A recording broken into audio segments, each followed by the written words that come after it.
এটা ঠিক যে দোয়া করার প্রবণতা আমাদের মাঝে খুব কম। জীবনের অনেক কঠিন মুহূর্ত আমরা আল্লাহর কাছে কেঁদে কুঁদে ফরিয়াদ করতে পারি না। চোখের জল না আসুক, অন্তত অন্ধকার রুমে আল্লাহর কাছে দুহাত তুলে বিনীত গলায় দোয়া করতে শিখুন।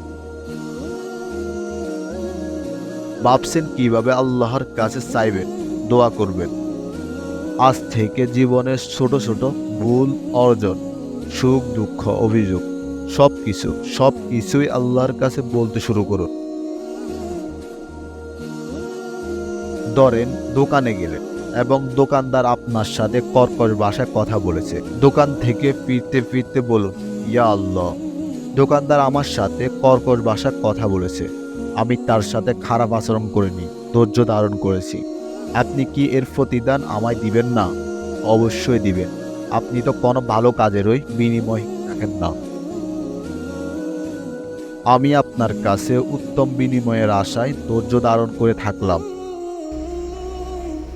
বাসে হেল্পার আপনার সাথে অহেতুক বাকবিতণ্ডায় জড়ালেন। প্রথমে শান্ত হয়ে সিটে বসুন। মনে মনে বলুন, হে আমার রব, আপনি তো জানেন আমার কোনো দোষ ছিল না এই ঘটনায়। তাও এই লোক আমায় দোষী বানাতে চেয়েছে এবং তর্ক জুড়ে দিল।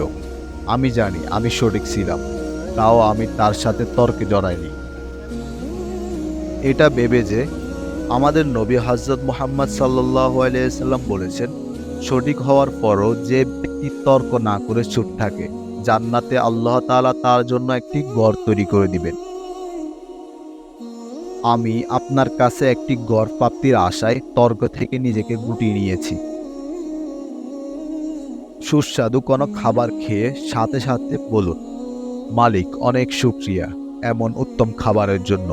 জান্নাতের উত্তম খাবার খাওয়ার জন্য সব সময় আশায় থাকি, সেটা থেকে আমাকে বঞ্চিত করবেন না দয়া করে।